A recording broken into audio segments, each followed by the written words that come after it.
J'ai 50 ans. La retraite, c'est pas pour tout de suite, mais ça va vite arriver. Je sais pas combien je vais toucher et ça m'inquiète un peu de voir mon niveau de vie baisser. Qu'est-ce que je peux faire? Alors 50 ans, c'est vraiment un bon âge pour commencer à se poser des questions sur la retraite. C'est pas trop tôt, mais c'est pas trop tard non plus. Ça, c'est la première chose. Ce qu'il faut bien avoir en tête, c'est qu'au moment de la retraite, donc qui est pour plus tard, eh bien, il y aura une baisse de revenus par rapport à vos derniers salaires.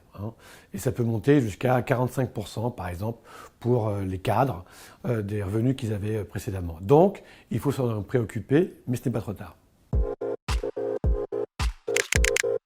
La première chose à faire, c'est de vérifier votre situation administrative. Donc il y a un site qui est très bien fait, qui s'appelle l'assurance retraite, sur lequel vous pouvez aller et vous allez vérifier toutes vos vies professionnelles, de vos jobs d'été à vos différents jobs durant votre vie jusqu'à maintenant. C'est très important parce que quelquefois il peut manquer des étapes de votre vie et ceux-ci doivent pouvoir compter dans votre retraite. Vous pouvez compléter ça par un rendez-vous personnalisé avec les caisses de retraite pour avoir un petit peu plus d'informations de comment ça se passe. Donc là encore, c'est gratuit, vous pouvez le faire, il faut pouvoir en profiter. Et puis évidemment, sur ce site de l'assurance retraite, vous pouvez faire une simulation qui va vous donner de manière plus précise combien exactement vous allez toucher au moment de partir à la retraite. Une fois que votre situation administrative est claire, eh bien, vous pouvez, de 50 ans jusqu'à l'âge de votre retraite, eh bien, constituer de l'épargne qui vous sera utile au moment de la retraite. La première chose, c'est l'assurance vie, qui est un produit classique disponible à tout moment, dans lequel vous pouvez continuer à abonder ou ouvrir un contrat. Ça vous sera restitué, évidemment, au moment de la retraite, mais même avant.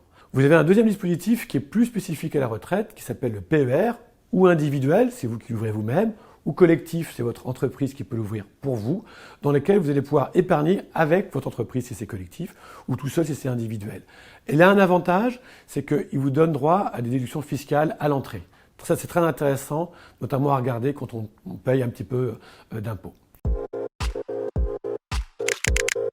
Et puis après, il y a deux autres dispositifs qui sont liés plutôt à l'immobilier. C'est toujours plus sain d'être propriétaire au moment de la retraite.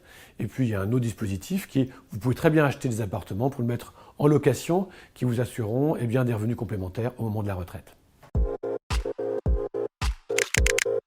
Alors évidemment, vous pouvez aussi retarder l'âge de la retraite. Et donc, notamment dans le monde salarié, vous pouvez aller au moins jusqu'à 70 ans si votre employeur, bien sûr, est d'accord. Deuxième dispositif, au moment de la retraite, vous pouvez travailler en cumulant à la fois votre retraite et votre emploi. Donc en conclusion, à 50 ans, vous êtes encore jeune, la retraite est encore un petit peu loin, mais c'est aussi un très bon moment pour commencer à s'en préoccuper. Il n'est vraiment pas trop tard.